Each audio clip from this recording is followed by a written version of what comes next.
that we want to talk about is assistant admin.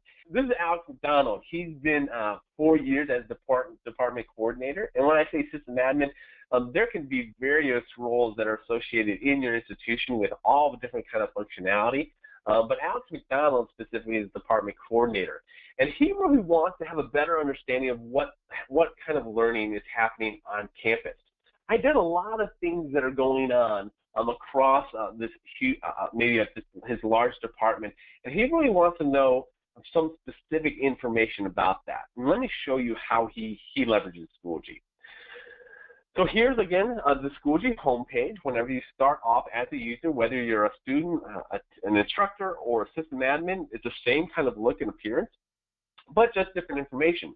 Notice he doesn't have a lot of upcoming events because he's not necessarily part of a user of the course. But he does see recent activity from some of the different groups that he is a part of.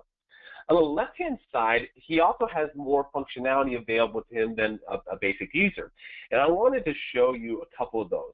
First off, I'm going to kind of skip ahead, and we don't have a whole lot of time, so I want to make sure I'm getting through this. He's going to go to system settings, go to grade settings, and now has the ability to actually create learning objectives. So maybe as a department, there's specific learning objectives that he's wanting his instructors to be focused on and students to master. At the institutional level, he can create those standards so that now when Dr. Lawrence is creating that assignment submission area, Dr. Lawrence can actually use the standard that was created by Alex in his course. That allows for a better comparison of instructor from instructor when all the learning objectives are the same and can be tied to various opportunities.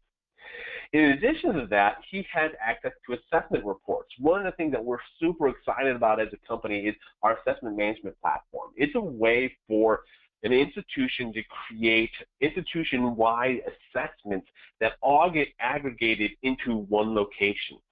So that basically the assessments are pushed out into the various courses, but all that data comes back into one place.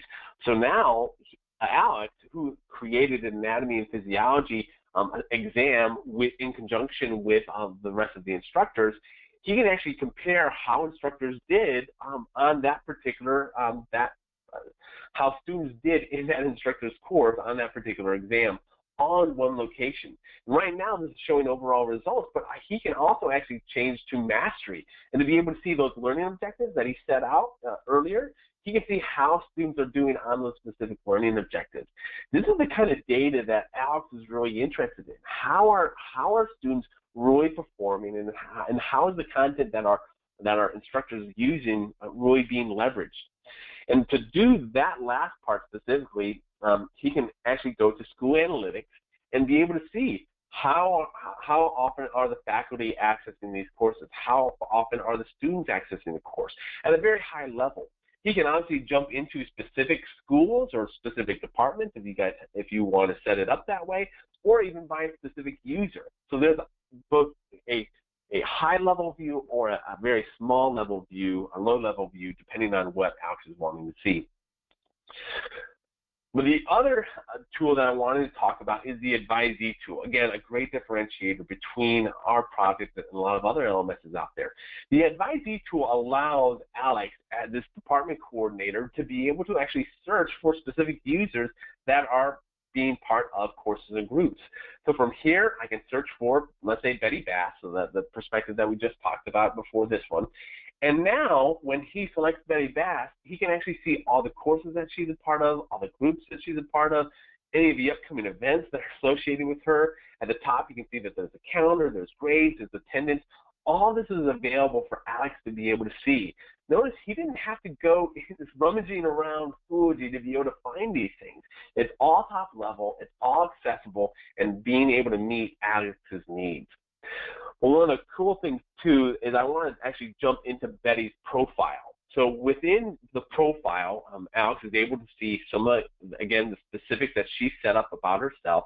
You can see the info, you can see the badges she's earned, you can see the blogs maybe that she's actually creating.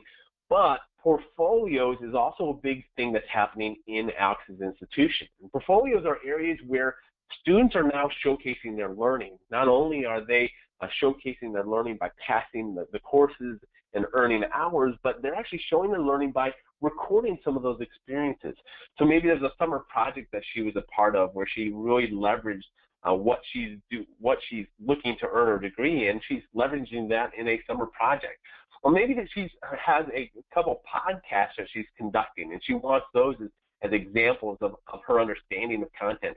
Or maybe just specific learning samples, things that she's submitted to her various courses over the course of maybe several years, all can be put right here in this portfolio for anyone to be able to access. By the way, we're not going to get into it, but portfolios also have the ability to be, Betty can choose to share this portfolio or to have it unpublished. She can also export it out as a zip file and make it available to others later on, even after she leaves the institution. So there's a lot of functionality around that. But if I go back to the home page, it kind of goes back to where Alex begins. And again, he could have gone into courses, he could have gone into groups. There's a lot of things that we could have covered, but I wanted to hit those specifically.